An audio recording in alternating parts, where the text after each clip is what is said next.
Hello, അപ്പോൾ ഇന്ന് നമുക്കൊരു അടിപൊളി ചാമ്പയ്ക്ക അച്ചാർ ഉണ്ടാക്കിയാലോ? ഞങ്ങളുടെ ഇവിടെ ചാമ്പയ്ക്ക എന്നാണ് പറയുന്നത്. നിങ്ങളുടെ അവിടെ എന്താ പറയുന്നതെന്ന് കമൻറ്റ് ചെയ്യണം കേട്ടോ. അപ്പം ആദ്യമേ തന്നെ ഒരു ചട്ടി എടുക്കുക, അതിനകത്ത് എണ്ണ ഒഴിക്കുക. എണ്ണ ചൂടായതിന് ശേഷം കുറച്ച് ഉലുവ ഇട്ട് പൊട്ടിക്കുക. അതിന് ശേഷം ഇഞ്ചി, വെളുത്തുള്ളി, പച്ചമുളക്, കറിവേപ്പില എല്ലാം കൂടെ ഇട്ടൊന്ന് മൂപ്പിച്ചെടുത്തതിന് ശേഷം മഞ്ഞൾപ്പൊടി, മുളക് പൊടി രണ്ടും കൂടി ഇട്ട് നന്നായിട്ടൊന്ന് കുറച്ച് ചില്ലി ഫ്ലേക്സും കൂടി ഇട്ട് മിക്സ് ചെയ്യുക. നമ്മളിവിടെ കുറച്ചധികം മുളക് പൊടി ഇട്ടിട്ടുണ്ട്, കാരണം നല്ല മധുരമുള്ള ചാമ്പയ്ക്കയാണ്. അത് നല്ല മധുരമാണ്, ഒരു പുളിയൊന്നുമില്ല. അതുകൊണ്ട് നമ്മൾ കുറച്ച് മുളക് പൊടി ഇട്ട് കൊടുക്കുന്നുണ്ട്.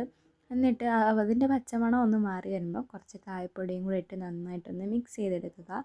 അതിന് ശേഷം കുറച്ച് വിനാഗിരിയും കൂടി ഒഴിച്ച് നന്നായിട്ടൊന്ന് മിക്സ് ചെയ്തെടുക്കുക. അത് കഴിഞ്ഞിട്ട് നമ്മൾ ആവശ്യത്തിനുള്ള ഉപ്പിട്ട് കൊടുക്കുക. നമ്മളിവിടെ യൂസ് ചെയ്യുന്നത് ഇന്ദുപ്പാണ്.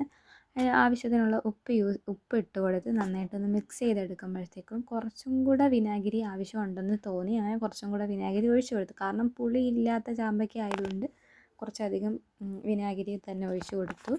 എന്നിട്ട് അതൊന്ന് നന്നായിട്ടൊന്ന് തിളച്ച് വരുമ്പോഴത്തേക്കും നമ്മൾ കഴുകി വൃത്തിയാക്കി വെച്ചിരിക്കുന്ന ചാമ്പയ്ക്ക നമ്മൾ ഇതിലോട്ട് ഇട്ട് കൊടുക്കുക. എന്നിട്ട് നന്നായിട്ടൊന്ന് മിക്സ് ചെയ്തെടുക്കുമ്പോഴത്തേക്കും നമ്മുടെ ചാമ്പയ്ക്ക അച്ചാർ റെഡിയാവും.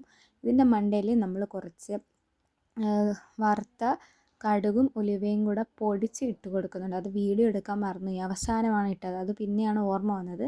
അതും കൂടെ ഇട്ടൊന്ന് മിക്സ് ചെയ്തെടുത്താൽ നമ്മുടെ അടിപൊളി ചാമ്പയ്ക്ക അച്ചാർ ഇവിടെ റെഡിയാണ്. അപ്പോൾ ഇന്നത്തെ വീഡിയോ ഇത്രയേ ഉള്ളൂ. ഓക്കേ.